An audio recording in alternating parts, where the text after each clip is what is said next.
welcome back to Repro Tips with me, your host and Disembodied Hands, Quindy, Disembodied Beard John, and Cornico, and earful Cornico. Yay! Oh boy, you mostly feel the painting. Well, that's fair. We do that. Hey, Doug. Tea, and it's nowhere near enough. Yes, indeed. Highlander picks from Henry Cavill.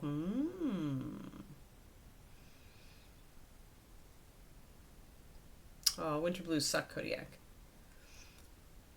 Do you have like a happy light, Kodiak? Do you use like light therapy? It helped a bit with me.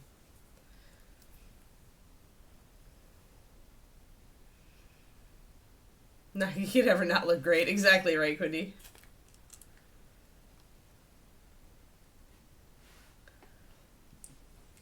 Kuro all about the Henry Cavill Highlander.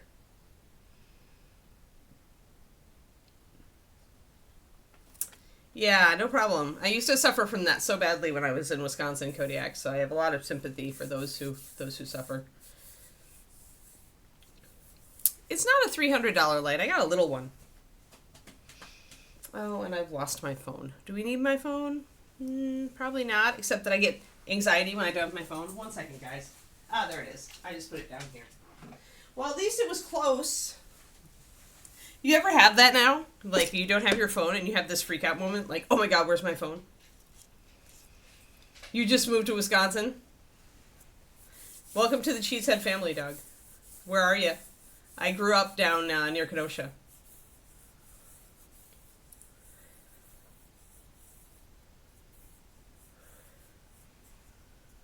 Oh, Waukesha. Yeah, I know where Waukesha is. I went to college at UW-Madison.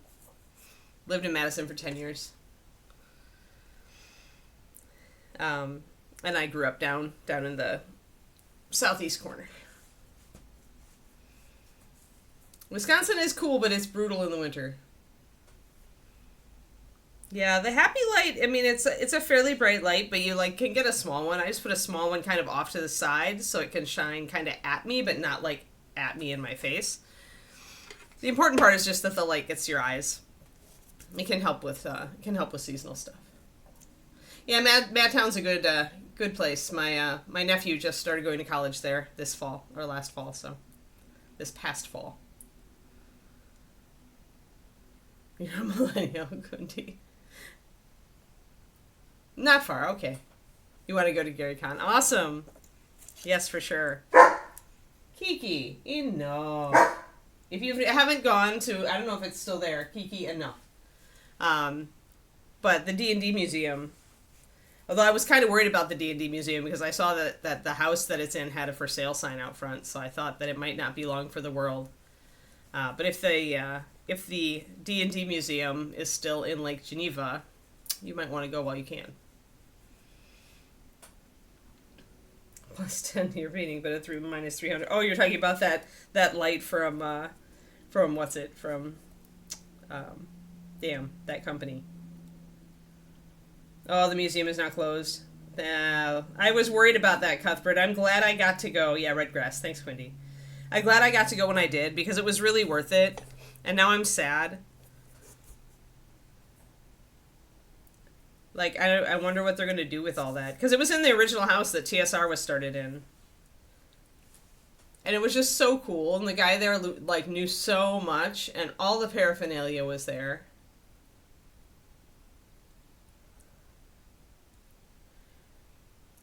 It was really cool. It was really neat. I'm really sad that it's closed. I hope that somebody is able to, like, kind of get all this stuff and do something different and new.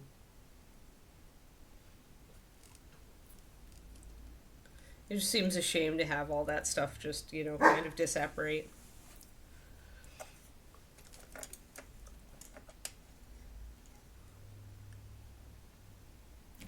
Kiki, I want you to be quiet, okay? Blake. Oh, Blake again. Alrighty, let's get some color on this guy. We's doing blues. We's got the blues. We's got the blues, guys. Where's my Black Knight liner?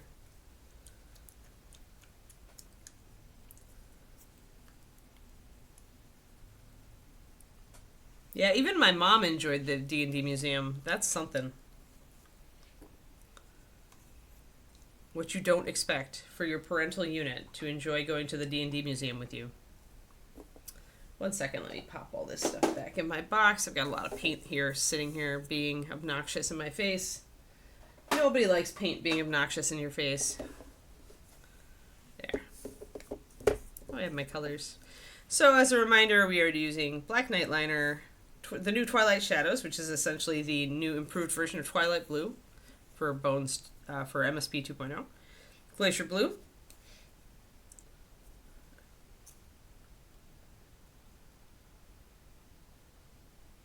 Because American Healthcare, I totally am with you on that, Kodiak. Oh, loudly chewing. No.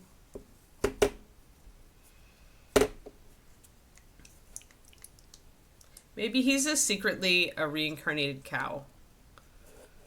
And loud chewing is normal for him. Yeah, don't get me started on American Healthcare. Don't get me started, man.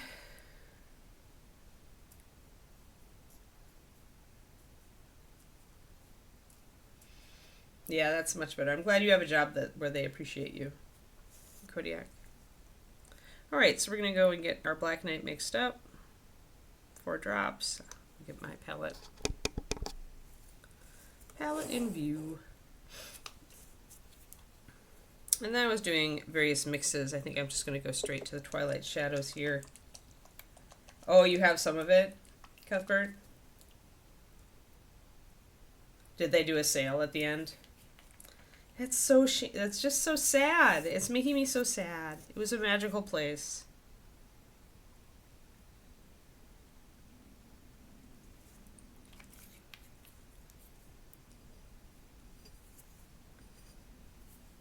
I'm glad I got my TSR t-shirt while I could.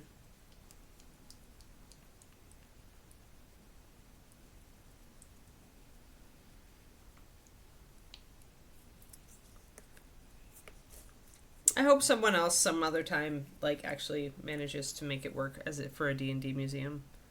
I feel like D&D is like a worldwide phenomenon and that a D&D museum makes sense. But, you know, obviously it didn't make enough financial sense to stay open, so.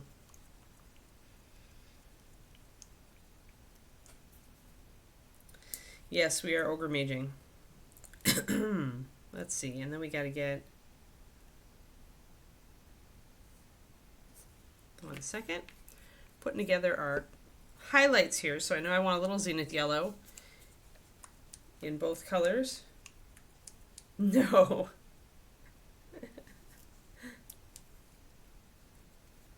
It should have Kuronico. No, it's the old classic TSR t-shirt. The Game Wizards one. I was super happy. Because I come from that era, you know. It's nice to have a reminder. So we're doing Glacier Blue plus the Zenith Yellow.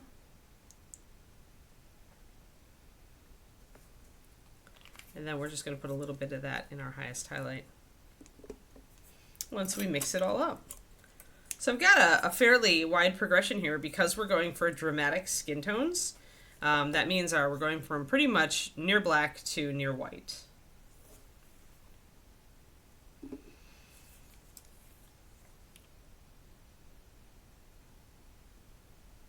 I'm just going to drop a little bit of water in everybody. 2 drops over here in the whites. Yeah, I know TSR wasn't a great company, but I'm still happy that I got it because it was a relic of the olden days of D&D. Oh, let's see, let's start in the middle. I don't want any of these colors adulterating my my lighter colors. Might need 2, yeah, I'm probably gonna need 2 drops of Zenith Yellow here.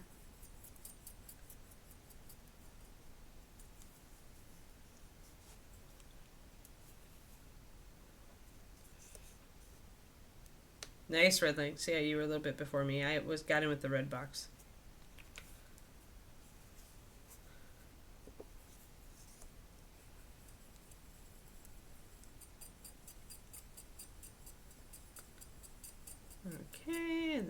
of the blue goes in here to make this greenish color. That's our highest highlight.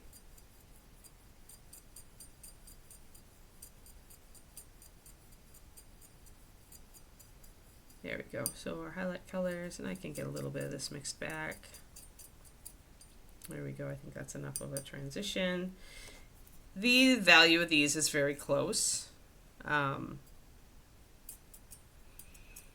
mix a little bit back and forth here. It's a little bit better. I mean, the closer they are, the easier they are to blend without having to thin them a lot. So it's not entirely bad.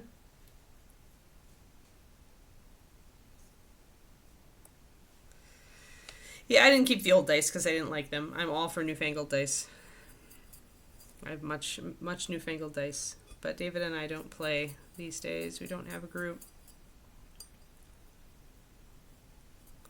We don't have a group, and I have so little free time that it just wouldn't work anyway.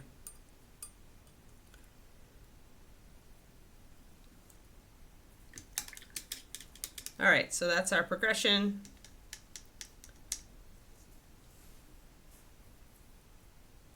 Yeah, now you have to wait a long time, Koro. So yeah, so Black Knight liner, Twilight Shadows, aka Twilight Blue, Glacier Blue. Ah, that's right. I was actually adding a little bit of this to the Glacier Blue to just dim it down just a little bit. There we go. There we go. Now we have a good progression because that darkening that makes a big difference. So yeah, just a little bit. Like I've used a big brush full there to take it down a bit. I can match that against my little swatch here and realize that I am right in line with what I want. You forgot you always get your Kickstarter last. Yeah.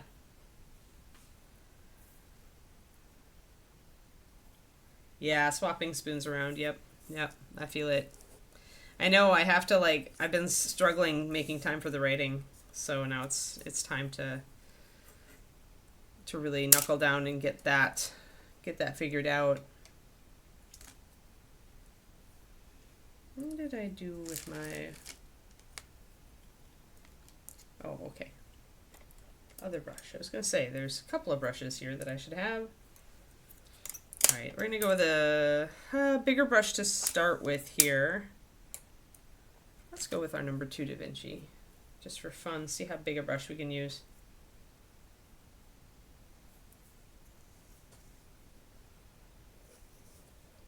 Oh, you're going back to the 2nd edition? That's the classic that I like. That was my formative D&D years, was all the 2nd edition. Classic. It's kind of classic. I mean, it was the game for many, many years, right? I'm not a fan of the rapid iteration. Like, I get frustrated when there's a new version of D&D out every 5 years. I'm like, but I didn't even get a chance to use my last books, right? And then I have all these books which are essentially useless and taking up space.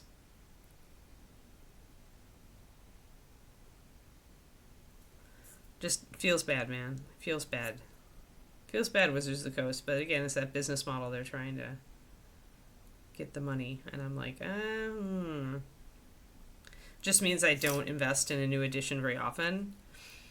I invested in this latest 5e kind of reboot because I really loved the art. So at that point, it's more a fantasy art book for me than anything. Yeah, I mean, they did the Redux just recently, right? The revised 5e, updated 5e. I don't know how they're selling it.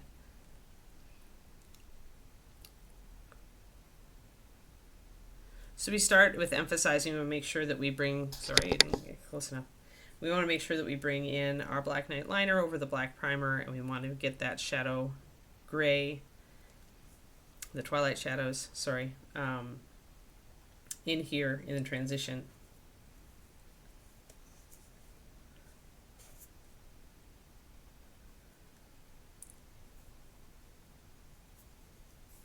Yeah, that's fair. That's fair, Gilded Brush. It's more like between 4 and 5, I felt like. Maybe it's because 4 was so unpopular.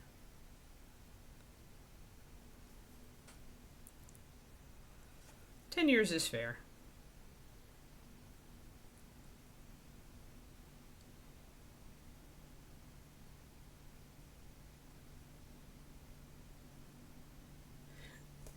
See, I liked fourth Agrippa, but that's because I was teaching new players. I found that that fourth was very easy to teach, and 3.5 is great if you already know the game, but if you do not, if you're trying to teach new people and they're not like already into like gaming so much, then it's very difficult. I always have considered 3.5 also to be a nightmare from the DM's perspective. I'm a DM who likes to run a little fast and loose with the rules, and there's so many rules in 3.5 and so much potential for munchkinning that I found it very unenjoyable for myself to run. I know DMs who love it. I'm not that DM.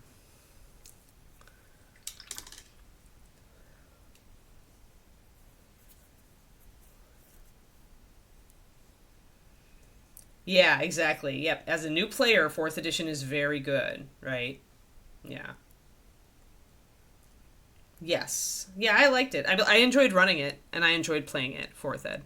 It was different, but I was okay with that. I've never been,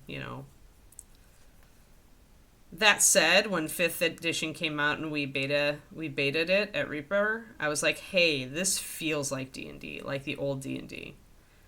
I liked it for that. I was like, all right, this is D&D. But I still I don't think that fourth was a bad game. I think it was a departure from the classic feel of D&D, and that was good for some people and bad for others. So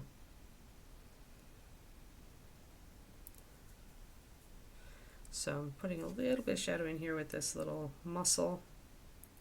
I'm doing a lot of wet blending because big muscle masses really they're great for that. Yeah, the Warhammer cycles is too much. Like, that's what I was afraid they were going to start going for when they flipped past fourth so quickly, Doug.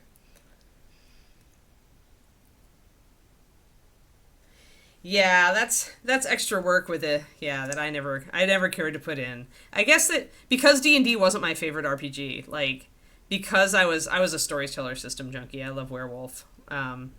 And with Werewolf, I would put in the session zero. I would do all the characters' backstories individually. Like we would each have a one-on-one session before the game even started to play through their prelude and everything and get them, acquainted with their character and where they are and who they are. But that's because I loved that game, and it's like although I have a huge nostalgia fondness for D&D, and I still really love it both playing and running it. It was once Storyteller came out, it was never my favorite. And then of course White Wolf totally bit the everything, and now you can get the books on Drive Through RPG, and the 20th anniversary editions are good, but yeah, nothing stays the same.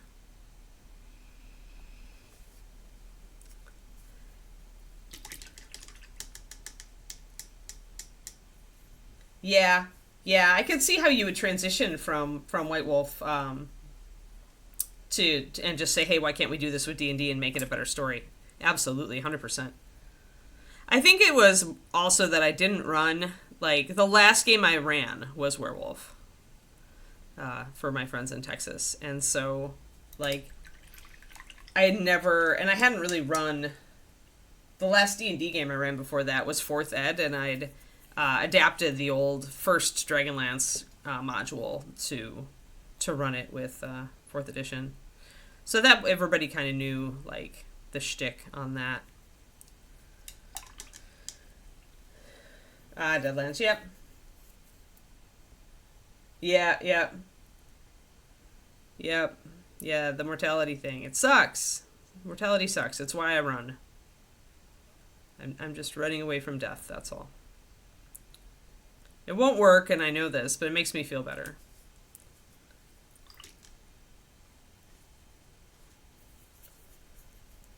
Yeah, spoons. Yep. Yeah, DMing takes a lot of spoons. It's very, very spoon intensive, for sure, when you have not that many. I feel like even though I was in focus. Here, let's get more in focus. There we go.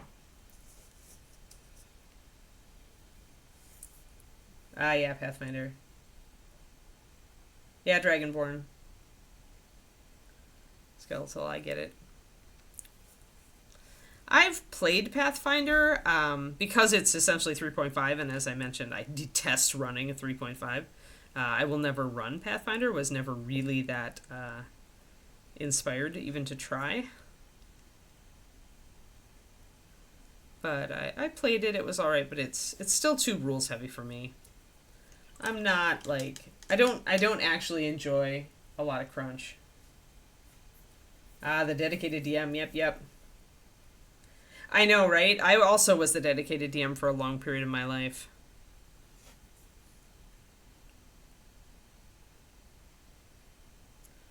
I got very protective of my energy after that.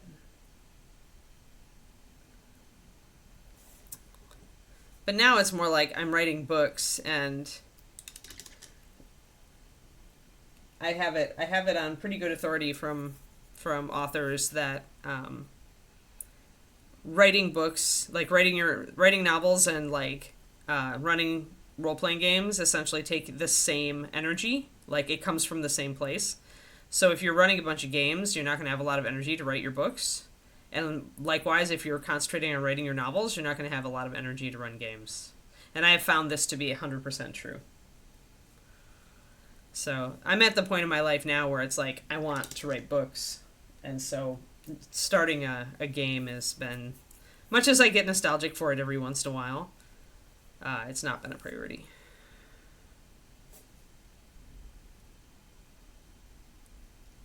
It's that creative energy that it takes. So I'm going to put a nice big warmer highlight here. Yes, Yep. Yep. Yeah, it feels you're pulling on a lot of the same energy, especially with the storytelling you are.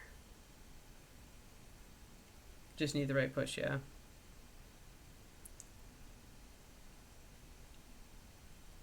It's finding that push that's the challenge, right? So I'm going to make a big wide highlight up here on the shoulder with my lightest color. I might need to actually go a little lighter. Being up on top of the model, it's going to be getting a fair amount of light. I feel like I do need a little bit. I need to take my highlight and create even a bigger one. So I'm going to transfer some of it over to a new well, and I'm going to throw some pure white into it.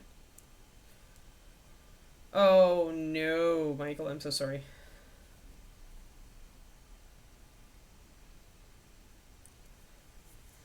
Yeah, I mean, you always have a soft spot for the game you started with, right? So I still have a soft spot for D&D even all these years later.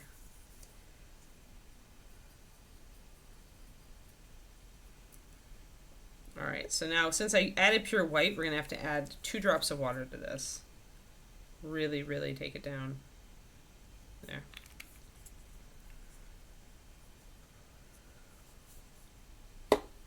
Ah, okay.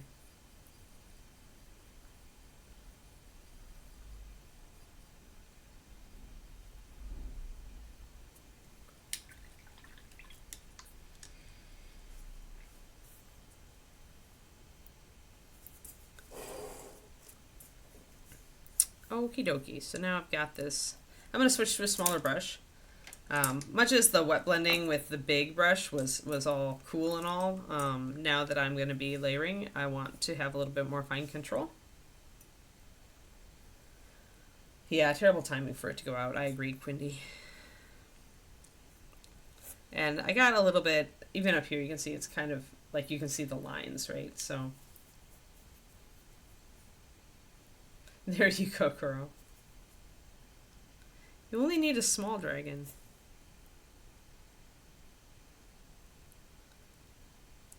Just a little dragon. A one-house dragon.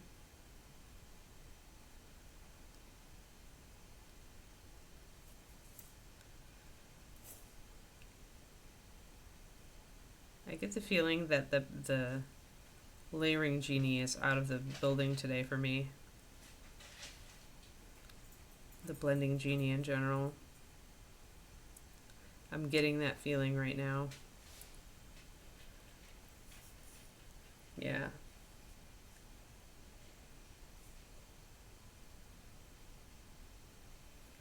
Space heater, Michael, if you, I mean, I guess they're harder to find these days, but space heater would work.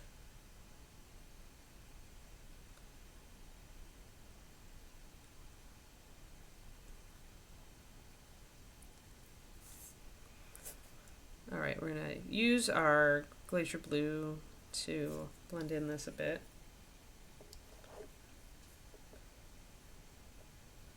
Yep. No, I mean, that's what I do too. I mean, layering for me is feathering plus glazing. Although you can get lucky and you can get a really good blend through pure layering, it's not easy, and like you're seeing now, like some days it's just not going to be there for you. And I tend to think that you really get the best blends through glazing. Like layering and glazing are meant, and what you call feathering is probably what I call layering. The terminology is always so silly. But I really believe that layering and glazing are meant to go hand in hand, brush in brush, as far as making blends. Same range. I mean, y'all can see I've gotten some pretty good blends here. It's just me today, I think. It's just going to be one of those days. I think I'm going to make that paint a little thinner. Space Eaters. Okay. Yeah, that makes sense, Michael. Well, I'm glad you've got Space Heaters.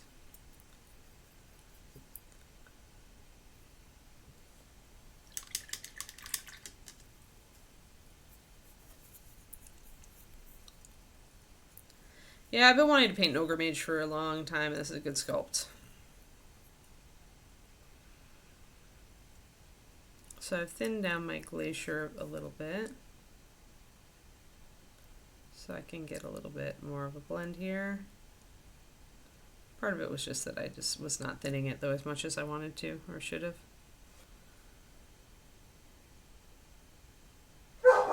Oh, the Kiki. Enough, Keeks. Enough! Settle down, good girl. Yeah, I know. I know. Nope, come here. Come here. Shh. Thank you. Good girl, it doesn't matter. Good girl. Yeah, no barkies. We don't like barkies here. We don't like them. No, we don't. We don't, thickhead. Alright, good girl. Go settle, please. I'm going to take some of my liner. I don't want to totally thin it down because I want it for actual lining and touch-ups. But I'm going to take some of it and pull it over here and put a little bit more water in it so I have a thinner variant to use for layering. That's better. Want it to be pretty thin, as you guys can see. Ah, yeah, Caladrax. Nice. Yeah, when you do have a heater running, it does dry your paint quickly. To adjust the amount of water you have in your wet palette, or add water more frequently to your well palette paints.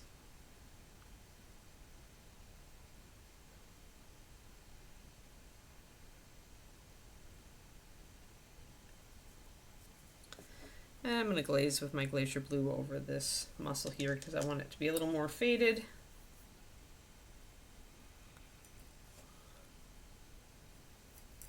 Yeah, originally Caladrax was going to be smaller and the Zombie Dragon was going to be, Nethermaul was going to be big, but then Caladrax looks so good big that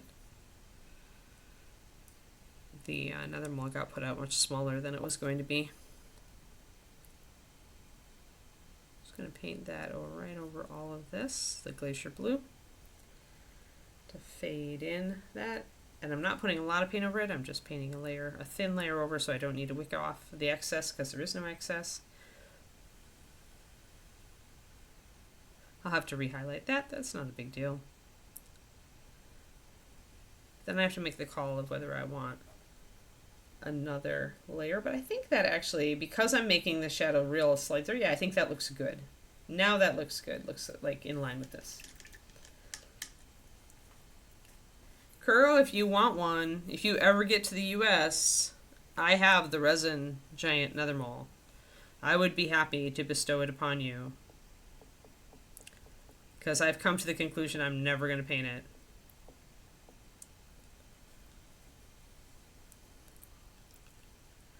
I know mailing things to you is, it makes you pay lots of money, so otherwise I would just offer to mail it.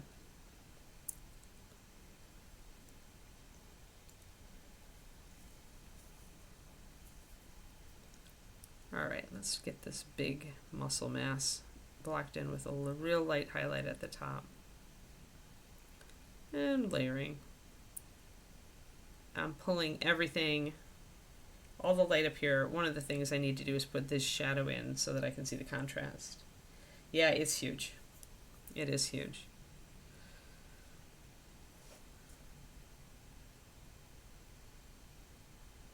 Yeah, pretty much, Kuro, if you ever make it to the US, to ReaperCon, I'd have to drive again, or I'd have to ship a bunch of stuff to Michael.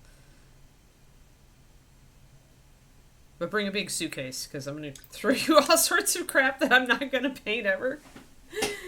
Yes, that's fine. You can pay me a little bit if you want. I don't remember how much I got it for, but I probably got it for very, very high discount because I was a Reaper person. A proper Reaper person at that point. I don't honestly even remember. Like, sometimes Ed would just throw me stuff, like, for free, and I don't remember where I got the Nether Mall. Like, as far as how I got it, if I even paid for it, so.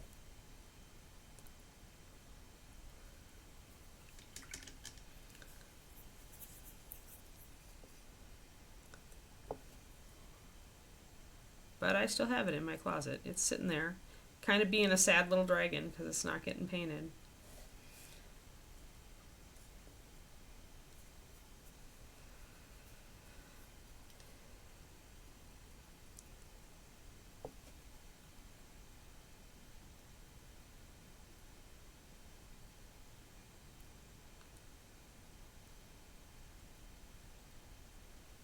I'm going to start working in a highlight up here.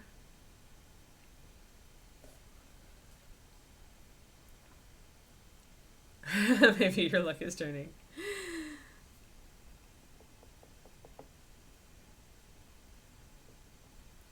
One of these years, dang it. Either that or I have to make it back over to Scotland. And if I make it to Scotland, I will pack another mall in my luggage. I've wanted to get back over to Scotland for a while. I haven't gone for years and years.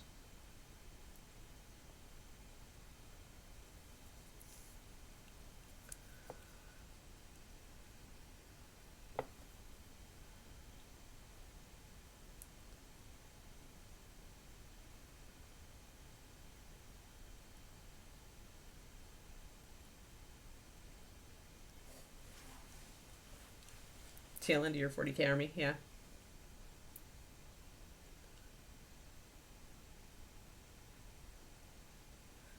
Oh yeah, I was never a big Space Marines person. I had Space Wolves for a while until GW really pissed me off with the no female Space Marines thing. The official statement that fat bloke felt that he had to make.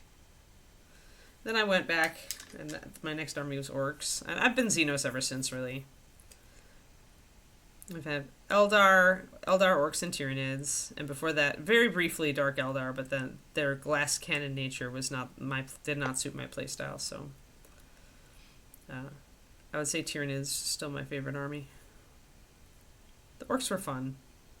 The Tyranids have my soul. Bring extra vitamin D, yeah.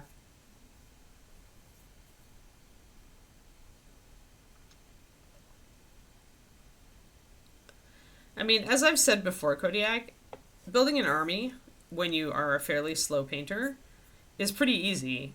Like, because you only need to buy, like, one unit at a time. And if it takes you a month or two to paint a unit, that means your expenditure per month is, like, what, $50 or whatever, The big models cost more, but it's not an unreasonable expense to put in your budget at that point. And if you can buy the battle box or a starter box, that helps save you a lot. So watch for when, like, they have deals when, like, your army gets when they came out with, like, the Tyranid box. I bought that because it was a good deal.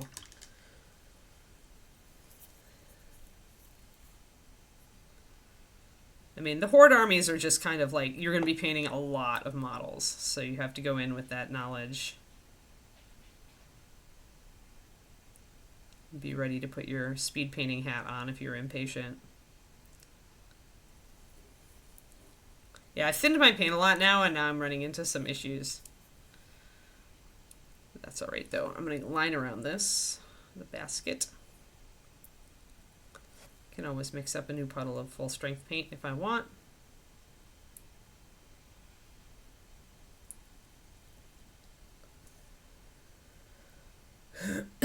Yeah, and they're usually a pretty good deal.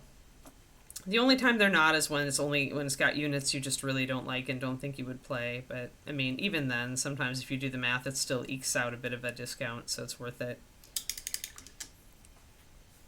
I have the starter boxes for Sisters of Battle and Tyranids, because I do like the Sisters. I mean, the models are nice.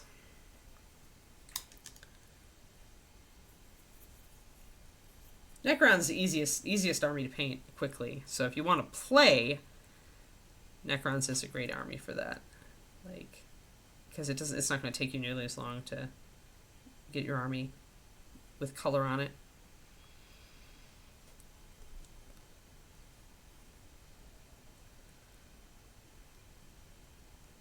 Yeah, I mean, I enjoyed playing 40K back when I was in Texas and we had the gang come out to Reaper every once in a while on a weekend. That's when I had my Eldar. My Eldar, I decided I didn't care and I was just going to paint them very slowly. But then, of course, I moved and now I don't have anybody to play with. I am going to pop a little bit more Glacier Blue into my mix because I've let it get a little bit too thin.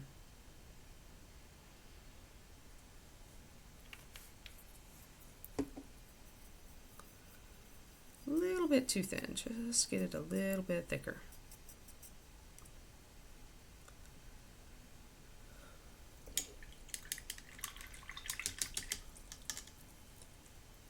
The new Nurgle models, like, if I liked Nurgle, I would be all over that because I love the sculpts on those Nurgle models. They're so really nice. Just great detail on them. The vibe is there.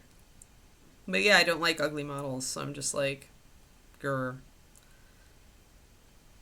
I'm a Zintra Slanesh person if I do Chaos.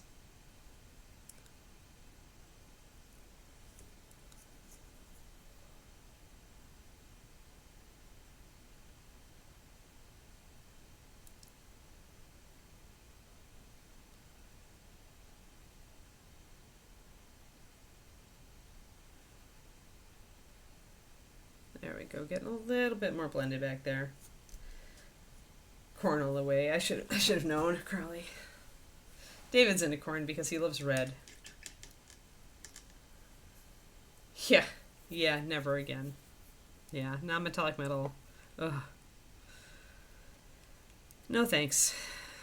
I actually did do NMM on my Eldar, but just very stylized, very quick NMM.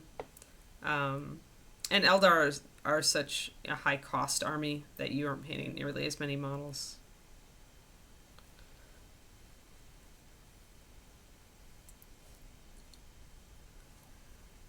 Yeah, unless you're doing quick. I mean, at this point, honestly, there was a time when I was faster at NMM than I was at Metallics.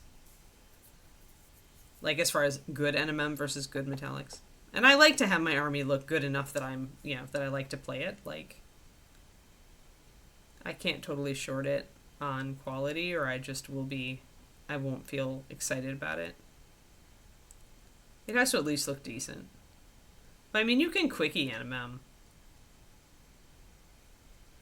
You can absolutely do a very, very fast, stylistic NMM. You just need to get, like, once you understand the rules.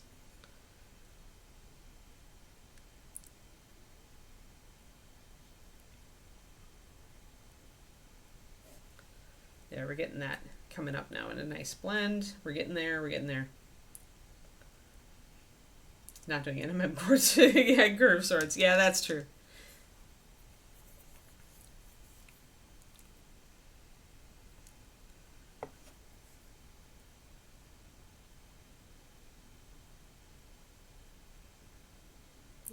So doing glazes.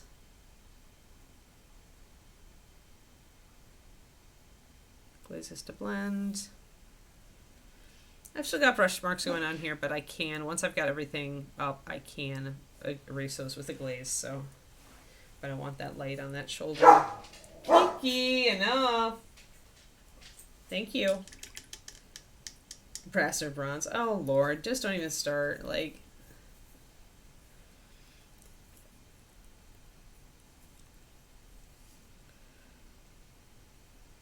Most people don't make their bronze like orangey brown enough.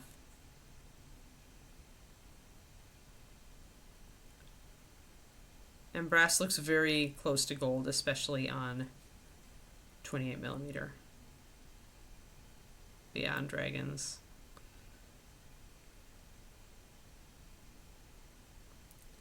On dragons, I feel like everybody goes reddish with their bronze. Because it's the thing, it's a color you never will see with your brass.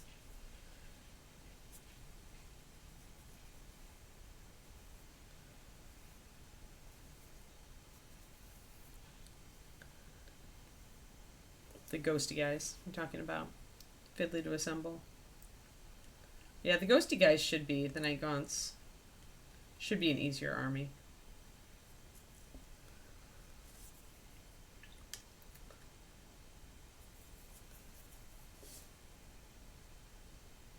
Oh, I see a flaw in the paint. Gonna need to take the knife to it and doctor it up. 1 second.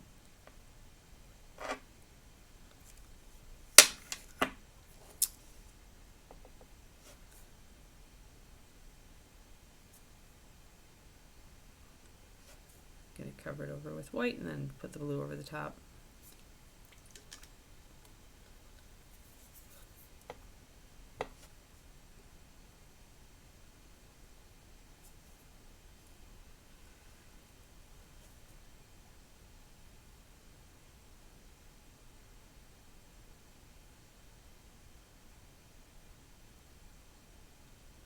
And I still feel like I've got too much of a shadow there, so I need to paint it over a little bit more. Yeah, brass tends to be a cold yellow as opposed to a warm yellow for gold.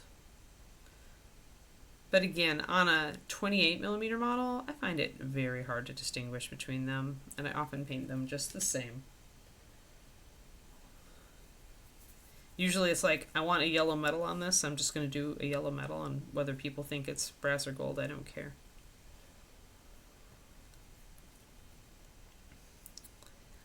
There is such a thing as too much overthinking on this stuff. I know that's sacrilege to many of you. Overthinking being like the universal, national hobby of miniature painters everywhere. It's going to glaze again.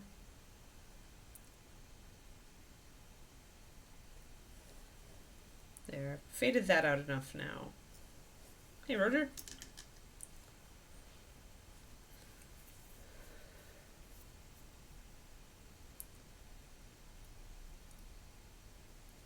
I'm not talking that much, but I can try to project a little bit better. Yeah, then you tilt. Yep. Yeah. Khaki, yellow, green. Yeah. I can see that, Grippa. I don't like yellow ochres for gold. I find them too muted. I actually use more punchy yellows for that. Hi, Kiki. You back? You're not barking. We like that. We like that you're not barking. Yeah, you coming for pettins? Oh, the soft fur. Pettins of the soft fur. Yeah. Hi, Baba. You a good girl today? Except for your barkies? You haven't barked that bad, though. You haven't been barking that bad. Yeah, I wish you wouldn't bark at all, but I know that's not a Kiki's way. It's not a Kiki's way. I know, yeah. I'm still working, though. We don't get our walk for a little while. We don't. Do you want to come up on the lap and say hi to stream? She was acting like she might. She's like, no, I just want my pettins. I want my rubbins. Hey, Bubs. You want to come up? You can come up if you want. Okay, Kiki says hi, everyone. Kiki says hello. Hi, Baba. Good girl. Good girl. Yeah, Kiki gonna take over the stream. She says, this is boring. Can we go do something fun? This is boring. How do you people sit and listen to this all day? I don't understand. I'm such a bored dog right now. Like, this is the only highlight of the entire stream for me is getting pettins right now. You guys are weird. Just wanted to say. Oh, and this brush? This brush, I would like to nom it. And what is this microphone? I will sniff at you. What is this light? You're so silly. Alright, Kiki. Good girl. You're a good girl. Yeah, both right. Exactly, Agrippa. Yeah, Could you choose a yellow to based on what your color scheme is, ideally, with the golden touch? Certainly. I tend to go a little bit more saturated with a lot of my stuff, so I tend to go more saturated with my gold as well. Fair point. Alright, now that Kiki has expressed her disdain and boredom, we can continue with this project. I'm still trying to tune like this shoulder up here. I need to get the back figured out as well. Yeah, she does not fit on the back on the desk. That's definitely a blessing.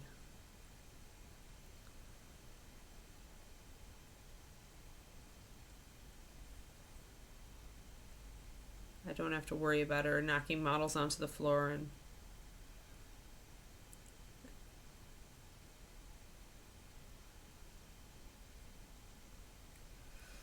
it's probably like the main thing keeping me from getting another cat, honestly. Panther was a good kitty and he didn't bug the stuff on the painting desk. But you can never guarantee that with your cat. And both David and I would just be ready to strangle any cat that would jump up on our desks and knock things over. Like that would be a nope. David would have me rehoming that cat in 5 seconds. And I don't think I could blame him. So I think we're going to be a cat-free household for the rest of our days. The doglets are the only likely creature for us to have.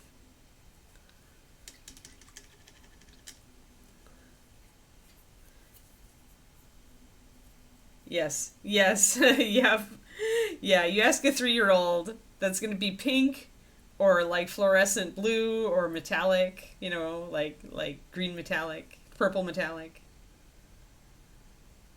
That's nice, Michael. It's good that you've been able to train him.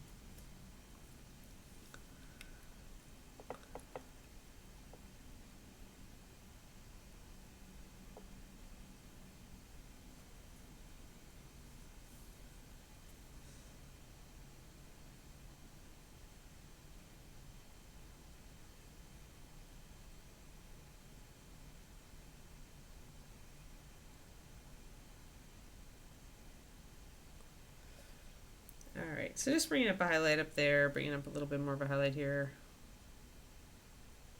Not feeling it too much today, so I'll stop pushing it and go toward a different surface soon.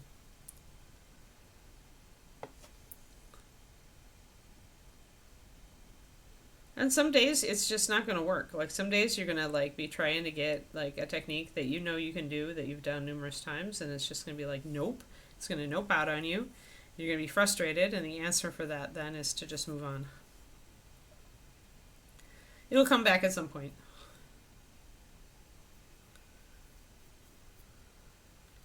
I've at least gotten the basics, the base down, so now I can come back and tune it when my layering is back in the building.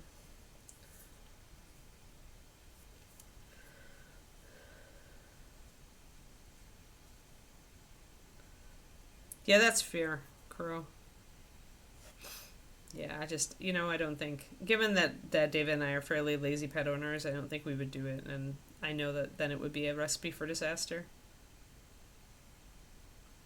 It's okay. There are plenty of other people on the planet who prefer cats over dogs, so I'll be the dog person for now.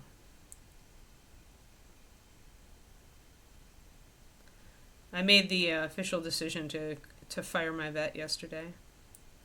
When they got back to me and would not budge on, no, you need to come in and spend $120 to stress out your dog for us to refill a normal flea and tick and heartworm prescription.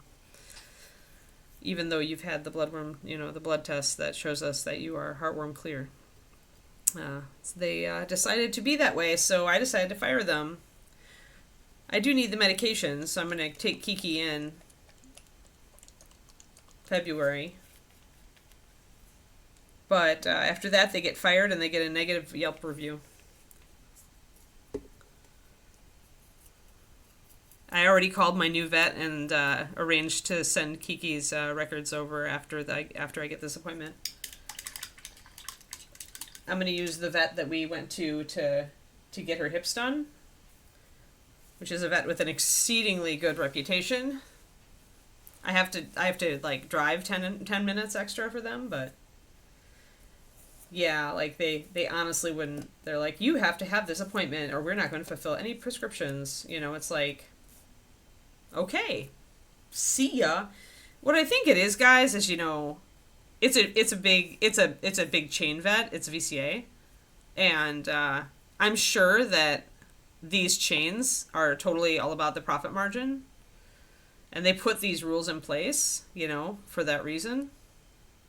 And they won't twitch. They won't go back on it, even if it makes sense. And I'm sick of that. Like, the vets I've always had have been small private practice vets. And the new vet that I'm going to start going to is they have got, like, they're not a chain. They have 2 offices. Yeah, that's just a money policy. And I can spot that it's a money policy. But I want the meds, so I'm going to go and I'm going to do it because I don't want to have to do everything over. I'm just like, all right, we're going to go and do this. And it's the last time I'm going to use these people. I'm so sick of them. It's all this money grab crap and hidden costs that I wasn't told, like I was not warned about this. And that was why I thought maybe they would like waive it for you. I'm like, I'm happy to do it now that I know about it, but I did not know about it. Yeah, but no, they're getting fired. They were just so... Like, the poor desk girl was obviously cringing when she told me, because it was so cringe. And I was like, all right, well, you can tell your boss that they're probably going to lose me as a customer. I'll come in and do this, but, I've had plenty of issues with you guys before now, so now it's time. David's like, you should just leave the bad review now. And I'm like, no, because if they see it and they connect it to me and I'm dependent on them still to get this, the flea and tick med for Kiki, I don't want that happening. I don't trust them not to immediately decide that I've fired them and that they can stop giving me my prescription.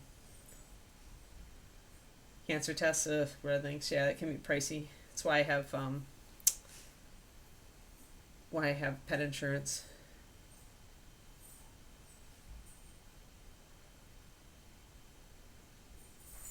Yep, bought up by big corporations and they suffer. They absolutely suffer for that change. Yep.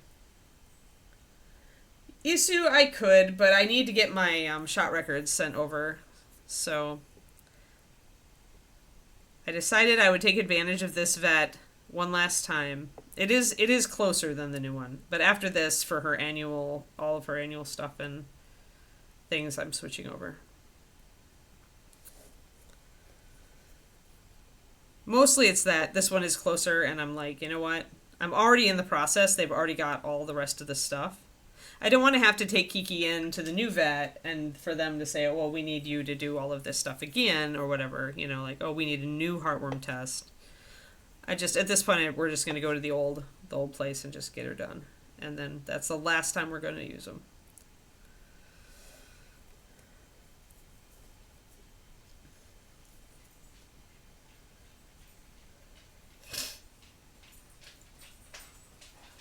Yeah, left to start her own private practice. Yep. My surgeon, the one who actually fixed my issue after 5 surgeries or whatever, she left the hospital and she started her own private practice. She just leases, like, rents space from hospitals now if she has to do surgery.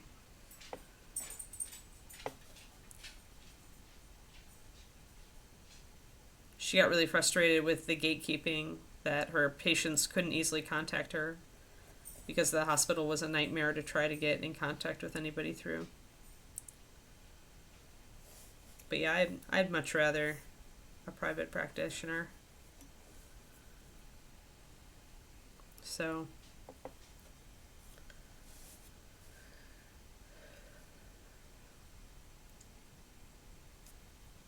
yeah.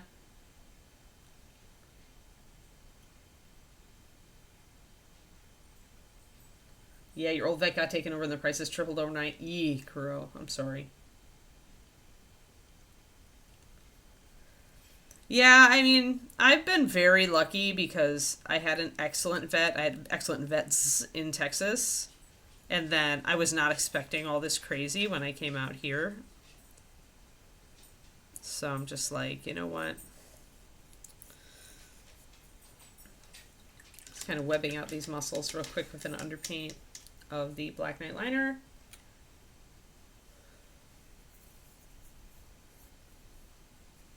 But yeah, at this point, I'm really aware of the reason I like this new vet is they are actually probably just a tiny bit more expensive in some ways. Although I don't think they will be actually, given the cost of the old vet and how much like all these hidden costs. But they, since I dealt with them for Kiki's hip X-rays, like I trust them to be transparent about costs, and they were really good. And Kiki was a lot more relaxed at that vet office. Like the vibe, the whole vibe was different.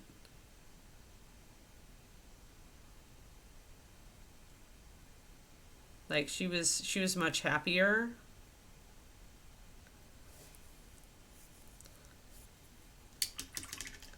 Just more relaxed in general. Yeah, I'm right. Yeah. Oh, good. Red links. That's nice. Yeah, old dog. The old dog testing. Yeah, old dog blood testing. That's great.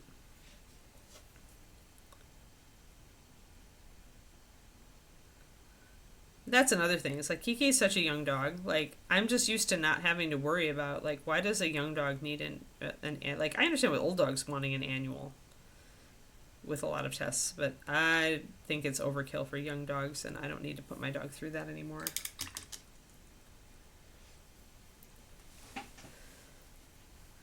Oh yeah, it can be because of a drug. Yeah, yeah. I had an incontinent dog too. It's frustrating for both you and the dog, right? The dog knows that they shouldn't be doing it, and so they get really sad and like they know they're being they've been punished for doing things like that when they were younger, and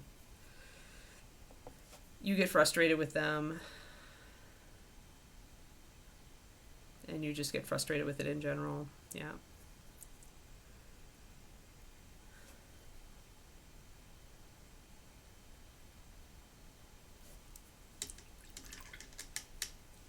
Mobile vet as well. That's good to know.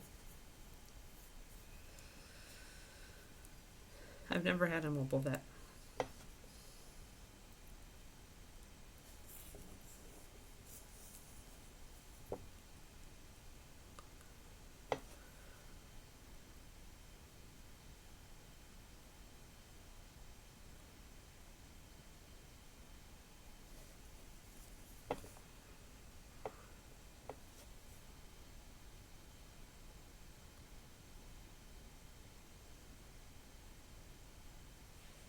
So again, we're kind of putting the glacier blue together with the highlight. We're kind of smushing them together just to get this set up. Yeah, our cancer, Kiri's, the cancer clinic we went to with Kiri when she had her cancer, they loved her. Everybody at that office loved Kiri. So many people signed her little bandana when she got her official outpatient that she was going to be done, cured.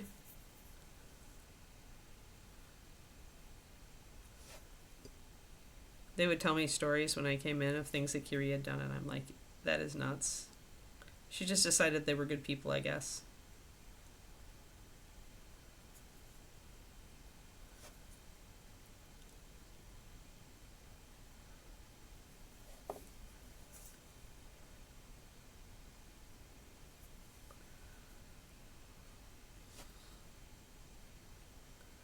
But yeah, I feel like Yeah, I feel like the corporate attitude on some of these vets, I'm not a fan. So, it is what it is. Yeah, mostly I just didn't have enough spoons to drag her all the way up to the new vet and then have to jump through hoops there to get all the stuff. But this will be the last visit. I love the emergency vet that this crappy vet uses, though. I'm still going to use that emergency vet. There's a vet right across the street from my crappy vet. Like, most amazing emergency vet I've ever been to.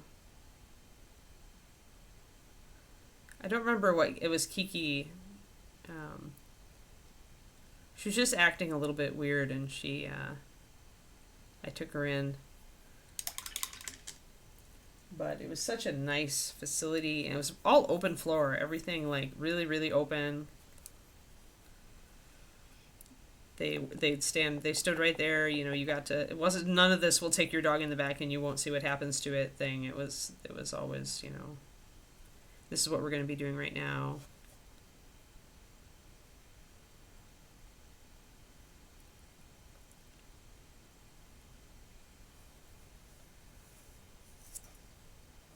Yeah, it does get depressing, Koro.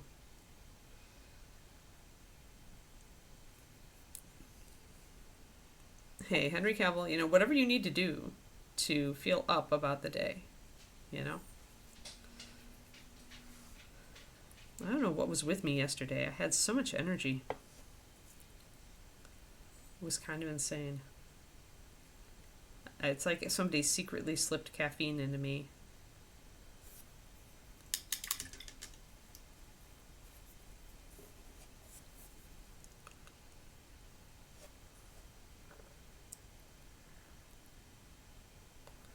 I don't want any of these shadows up on top here to be as dark, since they're on top of the arm. So once I sketch them in with that Black Knight liner, I'm going to kind of paint over them with the Glacier Blue to take them up. They can still be shadows, they just can't be that dark.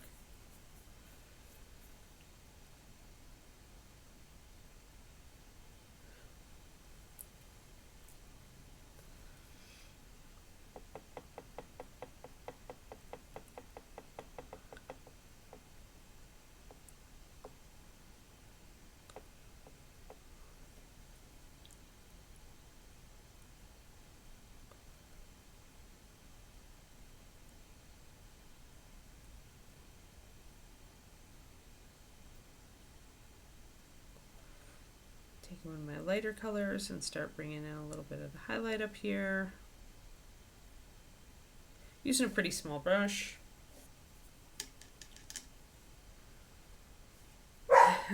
Uh-oh, Barky Face McBarkface is back. Enough, please. Kiki, enough. Come here. Enough. Good girl. Yeah. Oh no, you're gonna come here. Yeah. You're gonna come here. Settle down, Fuzzface. Settle down. Or you're gonna come in here. Like you've barked too many times now. You're gonna get shut in the room. Tasha says hi. Hi, Tasha.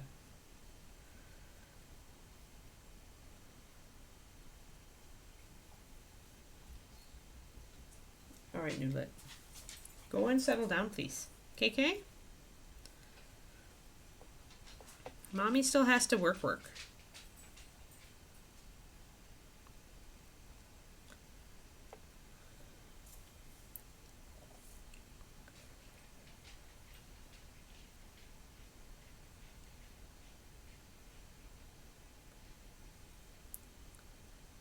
Yeah, sorry for the Barkies, everybody.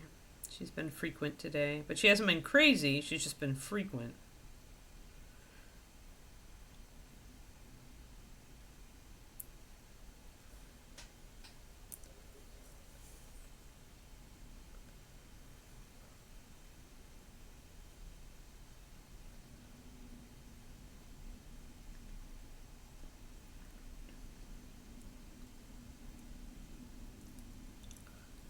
Yeah, that's because Hollywood doesn't want a new IP. They want a tested IP. So they just do remakes. It's very frustrating sometimes.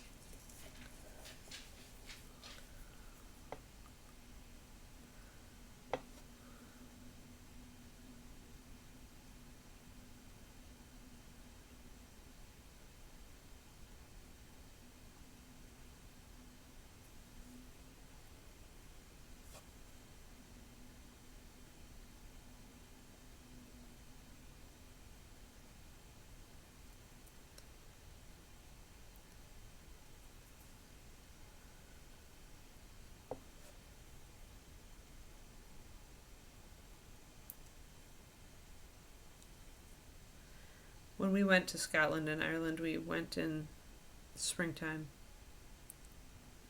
April. It was rainy, but there was enough sun.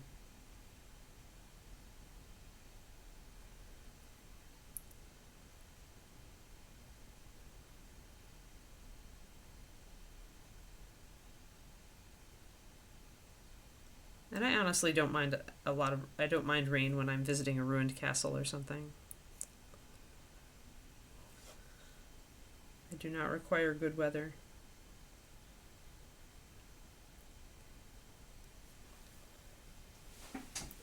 The best flights were always in March, which was colder. Colder and rainier, but cheaper.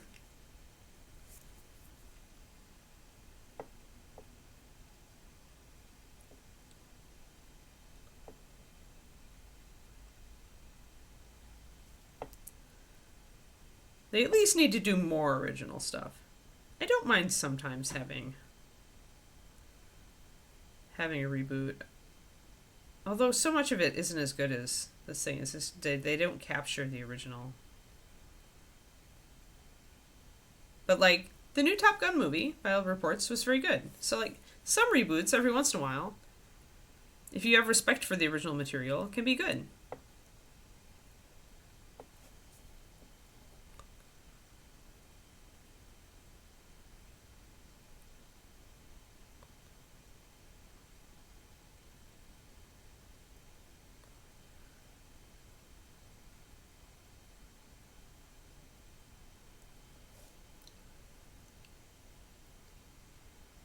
It makes it hard to see the mountains when it's raining, yes.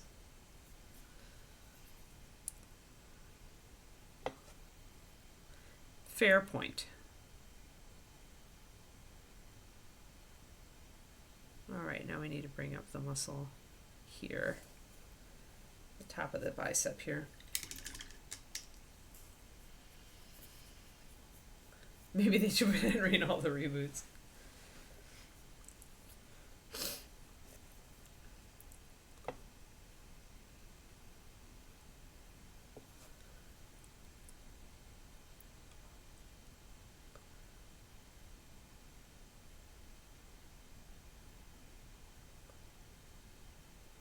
So I need to put the highlight up here and get it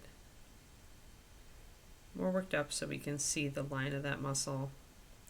It's having that highlight next to the shadow that brings out the contrast on a dramatic, like muscly shadow play one like this.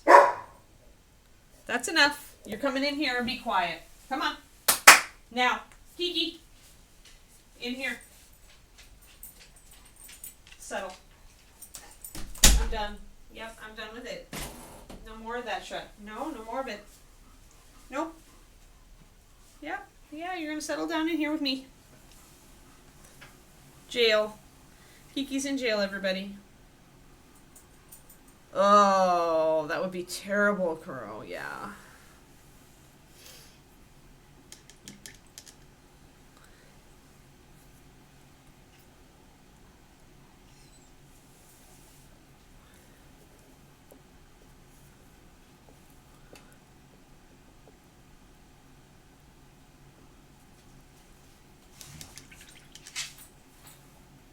Yep.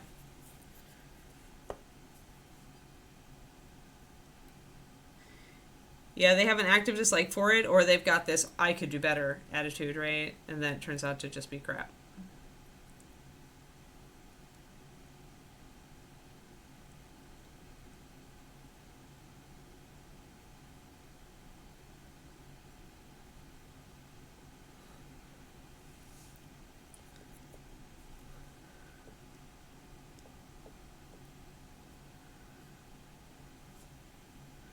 So I'll bring up the highlight here, and I'm keeping it rounded because of the round shape of the muscle here. So I want the highlight shape to be round as well. And that brings that muscle in there. I still need to re-bring the highlights up here because I glazed over them and took them down. I want the light to read the same here, so.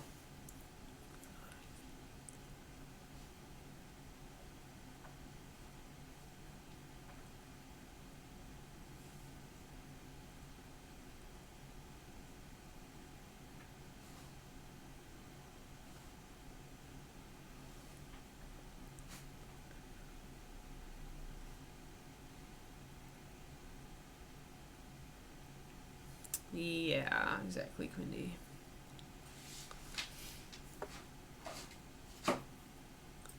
Peekers. She's like, I am messing with all the things down here because I am bored, bored, bored. So bored. The boredest Kiki ever. You only have 15 minutes left, Bubs. You can manage.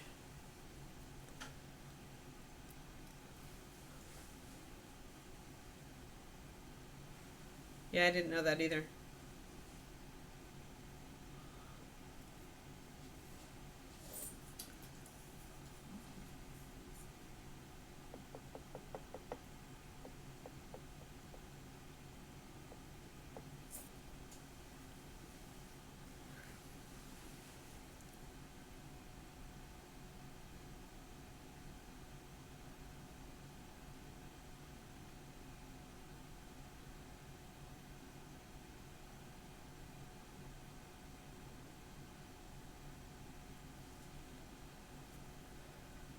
Alrighty, yeah, it looks good. Alrighty, the hand. Oof. Oh, there's a hair. There's a Kiki hair in my hand here. My primer. I'm gonna have to take my knife and scrape it out. Yeah, you put a hair up here, Bubs.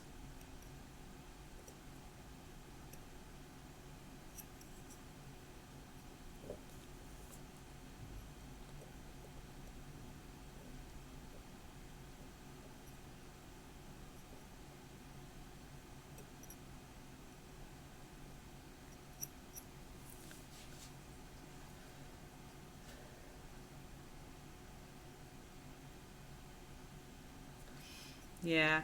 Sorry, Growly.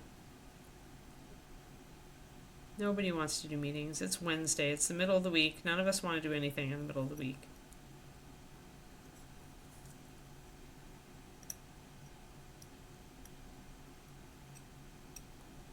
Alright, I think I'm good enough.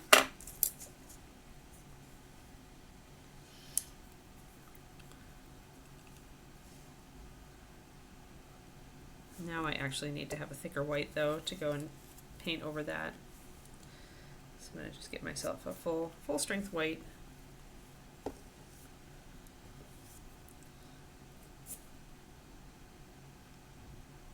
Block in over the top there.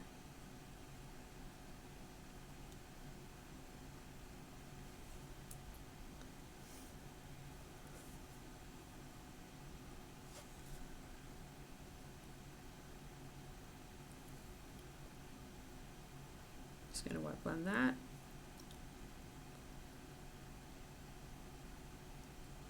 Now the darks are on the other side of the hand here. So we can go in and hit that with a little bit of our Black Knight liner and Shadow Gray. I'd probably use a mix here because this is obviously not like a strong black. It's more like a pebbly black.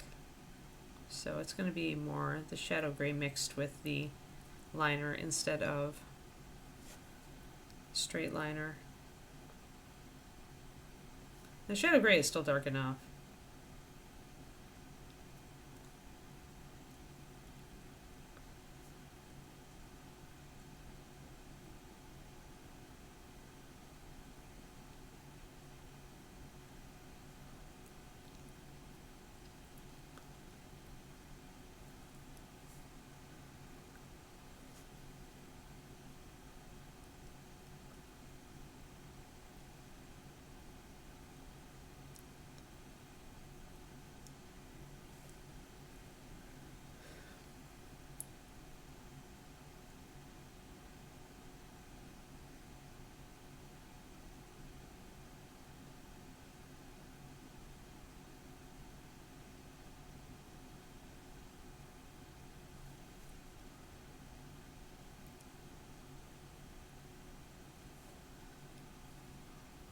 Sometimes I think for horror movies that some directors mistakenly feel that making things very disjointed increases the horror aspect, and I don't think that's true.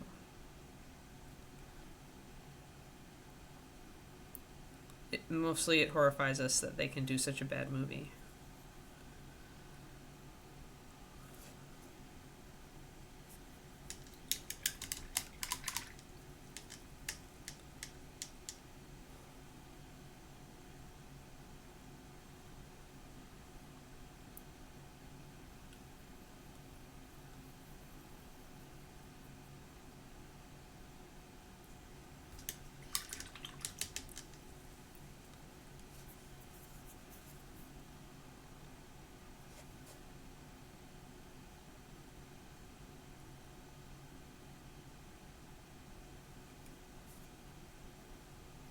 It's like trying to confuse the audience can't hide your bad storytelling.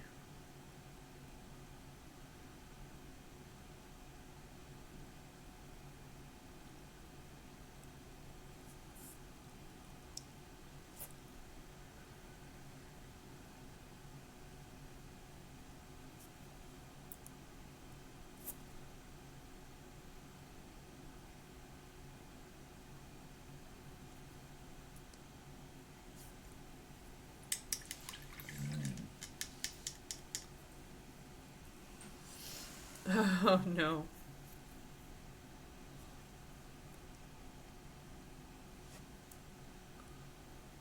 Yeah, that's sad when a passion project goes south like that.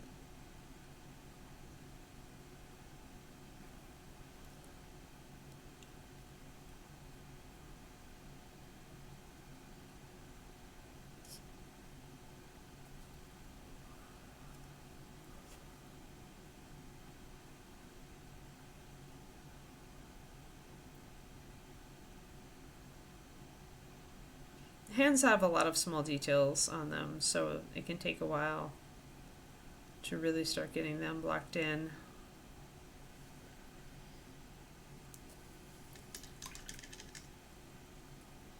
Good girl, Keekers. She just collapsed on the floor of the office here now.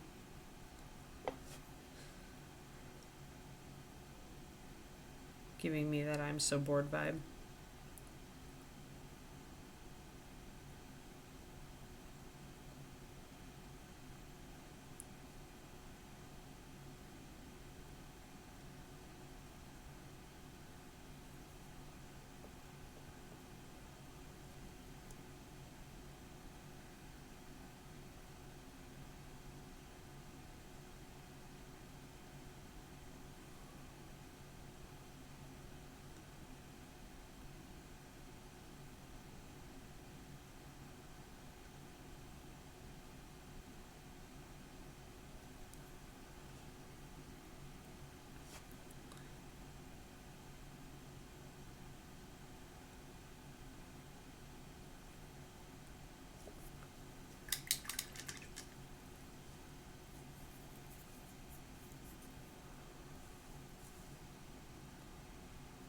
Yeah, I was gonna ask who they cast for the Kurgan.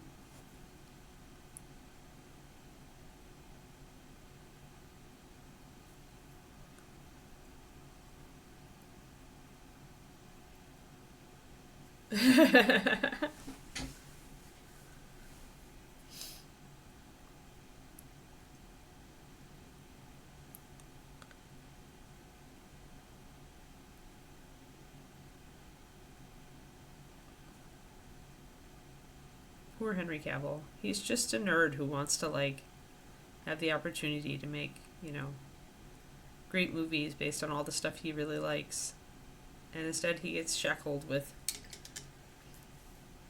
less than ideal co-actors.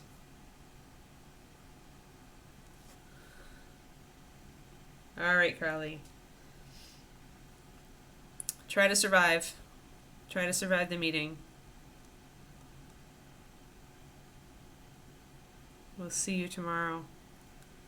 Tomorrow is tomorrow is Kitty Cat Day. Kitty! We're back on Kitty. Don't miss it.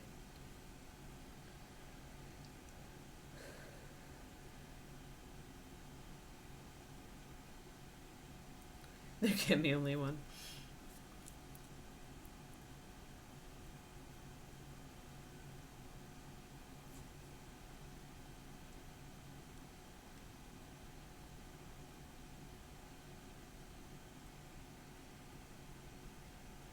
Hashtag there should have been only one. We'll see. We'll see if Henry can salvage it. Though.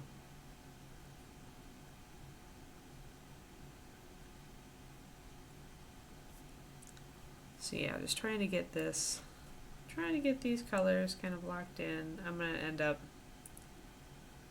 not finishing the hand today, but that's all right.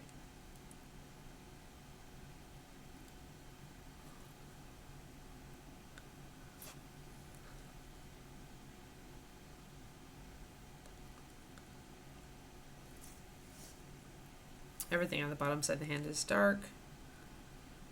So we'll start with our Black Knight liner, and then we're just gonna do a little bit of kind of reflected light with the Glacier Blue, or shadow.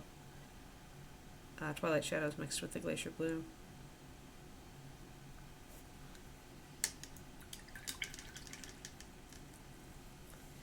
Yeah, I wondered what had happened to that Warhammer 40k series.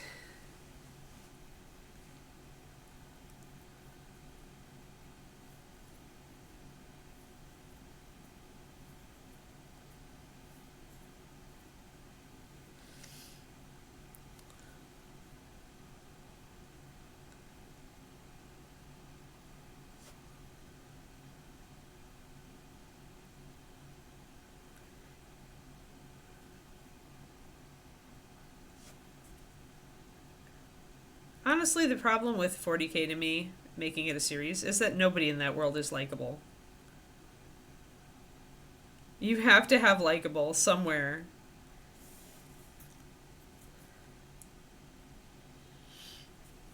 You have to have likable characters. And so much of 40k is just terrible life forms doing terrible things to other life forms. And that's cool if you can have a character that the audience can get behind, but you need the character that the audience can get behind.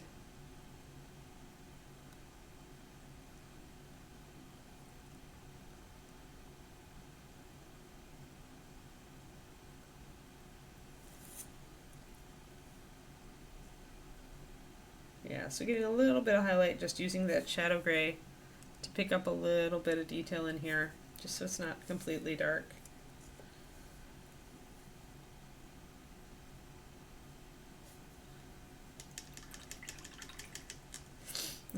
Let's God, let's hope not, Michael.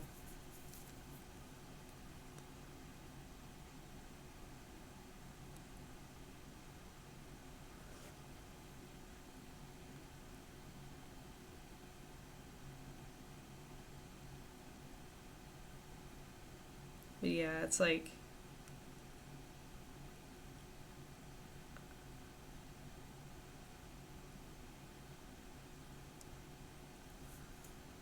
you can't root for Space Marines most of the time, because they indiscriminately kill entire planets full of people. Like, everybody's a bad guy in 40k, that's the problem. Everybody's a villain.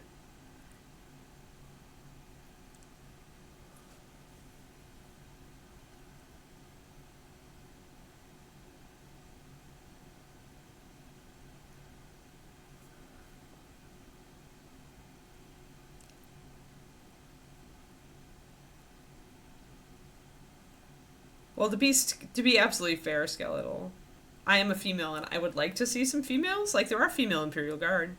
I would think that Imperial Guard would be a good, like, basis to start from, as they are the most human faction.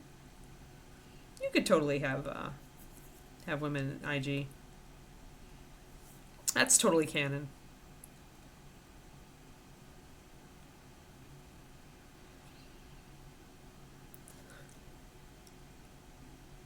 But yeah, fans are going to get upset if there are, like, female Space Marines, obviously, because GW came out and specifically said there couldn't be.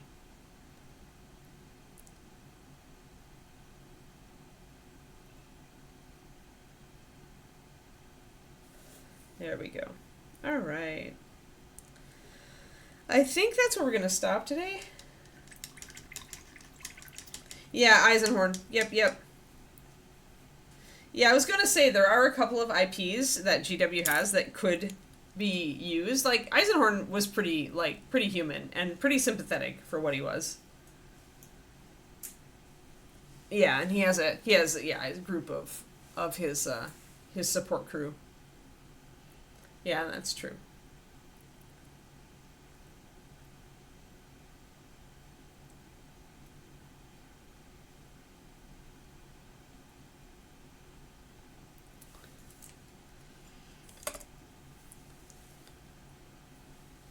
But anyway, I think we'll stop there. I think I'm at a point where I'm good, and I want to come back at it when I've got a little bit better, like, just layering chops. I mean, it ended up looking okay, just not awesome. It's very difficult sometimes to do the top down on a strong lighting scheme because, you know, part of you thinks it needs to have more contrast.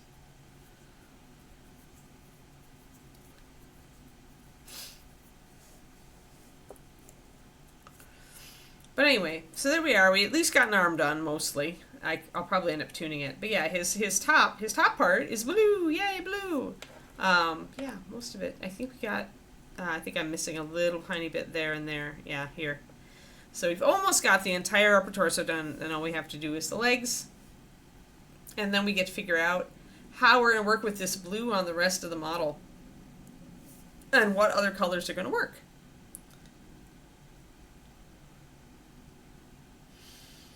But yeah. No Luca today? Alright. Yeah, I figured since it's already 7 after.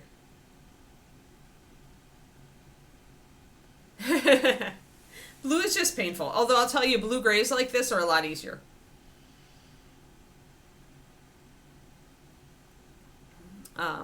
So the fact that I'm starting with the shadow, the Twilight Shadows, this is a super easy color to blend. And once I get to a real blue, it's got white in it. So essentially I'm not having nearly as much trouble with this. Mostly it's just like, I think it's just me. Like I said, some days blending will have left the building, even for people like me, who have been doing this for, 30 years or whatever, 40 years. God, I don't want to think about it. You have to go back to bad painting. Yeah. Yeah. I mean, totally.